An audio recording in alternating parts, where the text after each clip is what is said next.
97 में मैंने पहला इलेक्शन लड़ा जो कि मैं चंद वोटों से हार गया, और उसके बाद फिर 1997 में अल्लाह ने किया कि सरदार यूसुफ साहब से मेरा अलायंस हुआ। परफेक्शनिस्ट आदमी हूँ और हर चीज़ को ठीक देखना चाहता था। सियासत में मैं अल्लाह की मेहरबानी से 97 में आया, 17-18 साल में चला, क्योंकि निज़ाम वही चल रहा है। असम्बली में इजलास होते हैं, वहाँ पे रेजोल्यूशंस पास होती हैं, बिल पास होते हैं, कमेटी की रिपोर्ट्स आती हैं, उन पे कोई फैसले होते हैं। लेकिन अफसोस की बात यह है कि आज तक अमल दरामद होता मैंने नहीं देखा। नून को हम साफ नहीं समझते थे, लेकिन लेसर इवल समझ के कि यार चलो, जरदारी ने जो 5 साल हुकूमत की, मैं समझता हूँ कि जो इस मुल्क के साथ जुल्म ज्यादती उन्होंने 5 साल में की, वो अगर नरेंद्र मोदी के हवाले आप ये जिम्मेवारी सौंप देते तो शायद इतना जुल्म मुल्क के साथ वो भी ना कर सकते जो उन्होंने की। छोटे मियाँ साहब रोज कहते थे कि जी मैं जरदारी साहब को उल्टा टांगूंगा, ये करूंगा, गलियों में घसीटूंगा, लूटा हुआ माल निकालूंगा, मुल्क पर लगाऊंगा। ये बातें थोड़ी सी है असरअंदाज हो गई हमारे पे, तो हमने फिर लेसर इवल समझ के नून में शमूलियत की। और दिल हमारा तब टूटा कि जब हुकूमत बनने के बाद मियाँ साहब ने उन्हीं लोगों से हाथ मिला लिया जिनको कल उल्टा लटकाने की बातें करते थे। कि जिला मानसरा के लिए रोड्स की मद में, सड़कों की मद में अगर 2 अरब रुपए, जो कि इतने ज़्यादा वफाक के लिए नहीं थे, अगर 67 अरब की मेट्रो बन सकती है और 82 अरब नंदीपुर प्रोजेक्ट में डुबोए जा सकते हैं, तो 2 अरब रुपए एक ज़िले की सड़कों के लिए, उन लोगों के लिए जिन लोगों ने मानसरा में एक अजीमुशान जलसा करके, मिसाली जलसा करके, तारीखी जलसा करके मियाँ साहब की सियासत की बुनियाद में रहना पसंद नहीं करता, तो मैंने पार्टी से इस्तीफ़ा दिया। और आज जो सुप्रीम कोर्ट में मुझे स्टे मिला, अगर ये मेरा इस्तीफ़ा एक्सेप्ट कर लेते तो मैं दोबारा इलेक्शन में जाता।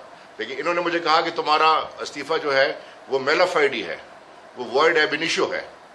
तो उसकी बुनियाद पर जब मेरा इस्तीफ़ा आपने ना एक्सेप्ट किया, ना रिजेक्ट किया, और आपने उसको नल एंड वर्ड तस्लीम करके टोकरी में फेंक दिया, तो फिर किस हैसियत से आप मुझे पार्टी से एक्सपेल कर रहे हैं?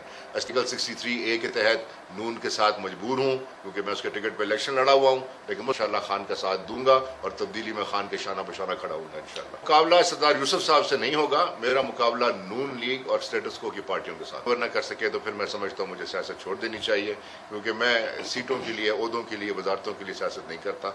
मैं सिर्फ और सिर्फ आवाम की बेहतरी के लिए और तब्दीली, जो हकीकी तब्दीली है, उसके लिए सियासत में आया हूँ। और मैंने अपनी पूरी उम्र गुजारी है और मजीद भी गुजारूंगा, बशर्ते कि मुझे एनवायरनमेंट थोड़ा बदलता नजर आए। अगर समझता हूँ कि ताकत सबसे बड़ी अल्लाह की है। यहाँ पे 100 आएंगे, 100 जाएंगे, अपने काम करेंगे। सरदार यूसुफ साहब से गिला ज़रूर है, मेरे बड़े भाई हैं, कि सारी उम्र जुल्म के खिलाफ सियासत करते रहे। कल इलेक्शन में खड़े होकर किस हैसियत से वोट मांगेंगे कि मैं जुल्म के खिलाफ लड़ रहा हूँ? सबसे बड़ा जालिम मानसरे का तो आपने अपने बगल में बैठा लिया। समझने से कासिर हूँ कि सरदार साहब ने मेरी बात क्यों नहीं मानी, और उन्होंने ये बात मानने के बजाय एक ऐसे आदमी को साथ ले लिया जिनका उनके साथ चलना गैर फितरी अलायंस है। मैं नहीं समझता कि ये ज़्यादा देर चल सकेगा, क्योंकि दोनों की सोच मुख्तलिफ है। और अगर सरदार साहब ने जिस तरह के अवाम की एक बात सारी उम्र करते रहे उठाई, अगर उस पर चलना है तो फिर तो ये गैर फितरी है। अगर सरदार साहब ने वही सियासत करनी है जो बाकी सियासतदान कर रहे हैं, अपने मफादात के लिए सारा कुछ करना है, फिर ये जो अलायंस है, फिर ये गैर फितरी नहीं है, ये फिर फितरी है। जहाँ तक सैयद गुलाम के जीतने का ताल्लुक है, तो मुझे इस बात की खुशी है कि वो एक गरीब और नज़रियाती आदमी है, और वो कहते हैं पेवस्ता रहे शजर से उम्मीद बहारा रख, तो वो पेवस्ता रहा है। उसको अल्लाह ने उसके इखलास पे, उसकी नीयत पे ज़िला नाज़मी दी है। लेकिन सरदार साहब अगर ये कहते हैं कि जी लायक मोहम्मद की वजह से उनको ये इज़्ज़त अल्लाह ने दी है, तो मैं इससे इत्तेफाक नहीं करता, क्योंकि अगर लायक मोहम्मद के भतीजे से टिकट मैंने छीना ना होता तो आज सैयद गुलाम नाज़िम ना होता। अल्लाह के फजल से मैं 18-19 साल अपनी कौम के साथ बड़े इखलास के साथ चला, और इसमें कोई शक नहीं कि मैं सवाती कौम से ताल्लुक़ रखता हूँ, लेकिन मैं गुजरों के साथ चला हूँ, और गुजरों ने जितनी मुझे इज़्ज़त दी है शायद मेरी अपनी कौम ने भी नहीं दी। इसलिए मैंने कभी इस बात की बात नहीं की।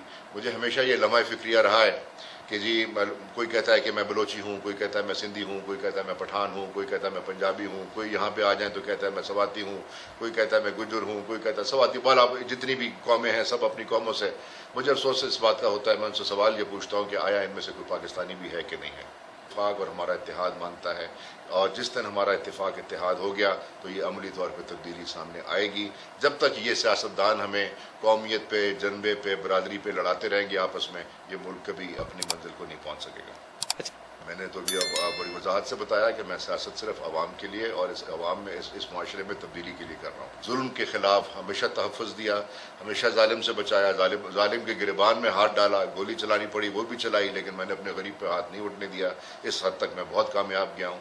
तरक्याती काम अल्लाह के फजल से मैंने जितने किए हैं, میں دعوے سے کہتا ہوں کہ کسی کو اگر کوئی ایسا شک ہے تو آ کے میرے حلقے میں بھی پھر جائے اور دوسروں کے حلقے میں بھی پھر جائے، خود جواب مل جائے گا، مجھے کچھ کہنے کی ضرورت نہیں ہے۔ میں اب آپ کو یہی میسج دوں گا کہ خدا را یہ قومی ایک جنبہ برادری سے نکل کے ایک پاکستانی بننے کی کوشش کریں۔